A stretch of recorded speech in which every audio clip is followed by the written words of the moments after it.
In this lesson, we are going to learn what a transformer pipeline is and in what situations it can help us.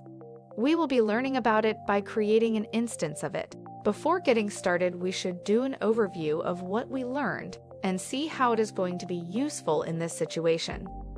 We learned about creating pipelines with data collector.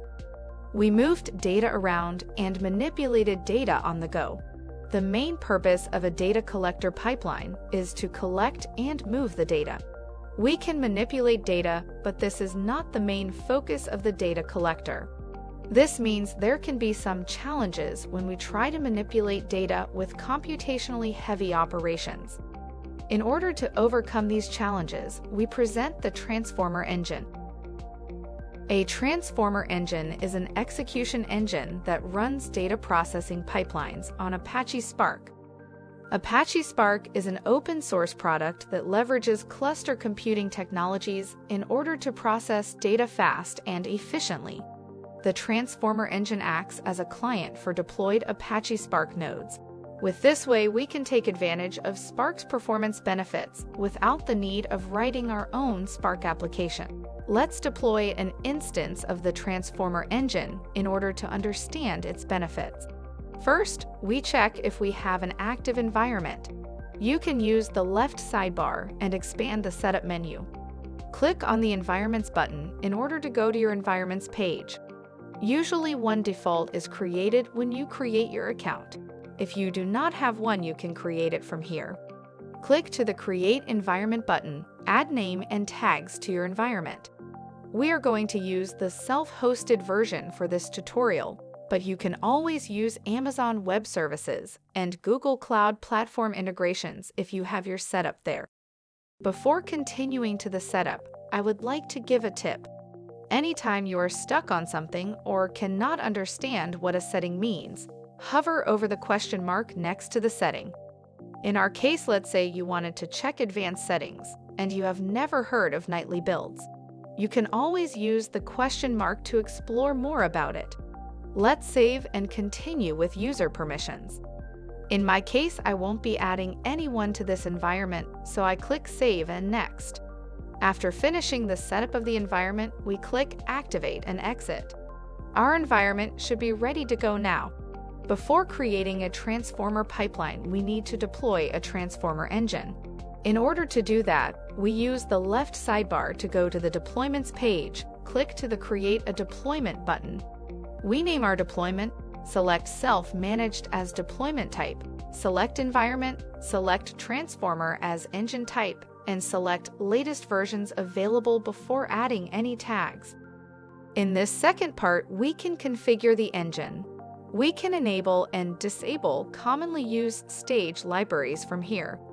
We can go more in depth about our configuration by clicking here and opening the Advanced Configuration screen.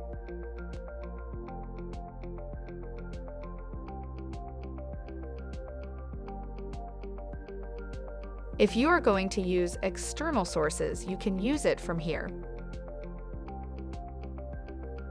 We can add our labels and go to the installation configuration. We have tarball and Docker options. In this tutorial, we are going to use the Docker image option. I will not be adding any other users, so I save this part as it is. We click the Start and Generate Install script in order to get our command for installation. We need to have Docker installed and set up in order to use this command. I copy and paste the command and let it do its installation. We have the option to wait and verify installation of the engine.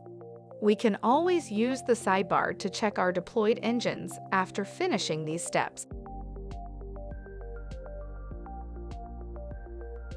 When we finish our installation, we can start creating a transformer pipeline. Using the sidebar, we can go to the Build menu and find pipelines underneath it. We can click Create Pipeline, fill name and description, select pipeline type, and start configuration. For our case, I'm going to use one of the sample pipelines in order to show features, but you can start from scratch using blank. I can select one of the predefined pipelines here and select the authoring engine.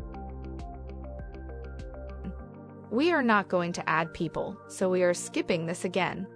Now we created our pipeline, we can view it in the canvas by clicking this button. When nothing is selected, we see general pipeline settings like name, description, labels, execution mode, and other related settings. We can set if we are going to do streaming processing or batch processing from here.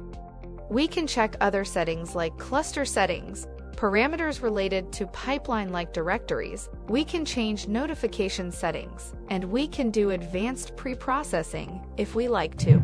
We can see stages on the screen already laid out because we selected a sample pipeline while setting it up. I will be showing what some of them do in order to understand this pipeline better.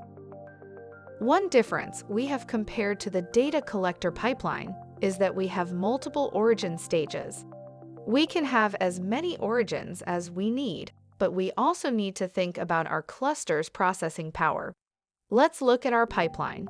We have two file origin stages, one for reading retail information, one for reading store information. When we click on stages, we can see stage-specific information in the UI. Every stage has its own settings that you can discover. For example, in this origin stage, we read from files, so we have general settings and file-related settings like directories, patterns, data formats, and schema modes.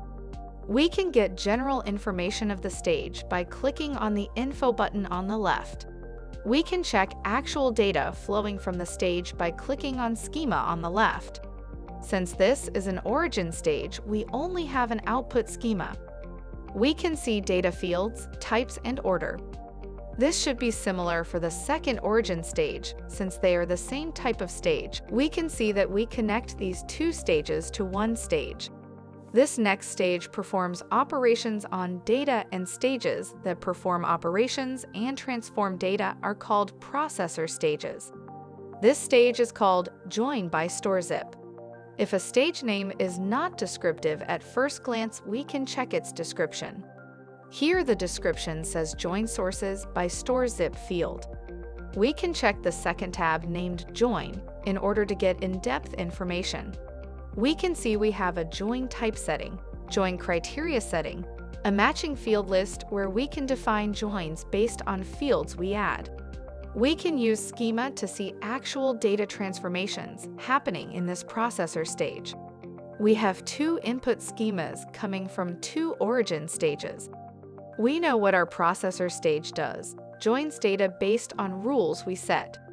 We can see in the output schema we have one schema, and at the first field there is StoreZip field. We get all information from both schemas, put the StoreZip field at first, city and population fields to the end of our output schema, and pass it to the next stages. Let's check our next processor stages. When we look at the top processor stage, we see its name is Generate ID. When we click on it, we have two tabs on configuration. One is General as usual, and the other one is Expressions. We can click on it in order to see what is happening.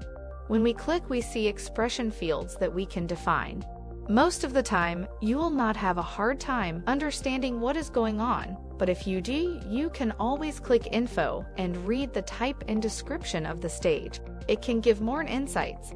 Back to the Expressions tab. We see we run SQL expressions on data flowing from this stage.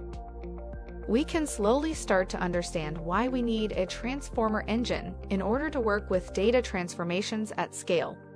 This is a small sample pipeline that does some transformations, but for production scale, you can guess the nodes will be more numerous and you will need a lot more processing power. Even in this small sample, we make joins. We generate data on the go based on what we have. We have a router stage here that sends data to other processor stages, and there are calculations happening in those stages. In the end, we write results we get to the disk in multiple places. This is an introduction to what we can do with the transformer engine and why we need it. In the upcoming lessons, we will be learning about the transformer engine more in depth, and we'll see its architecture. We will be discovering how it utilizes Apache Spark in order to give us better processing capabilities.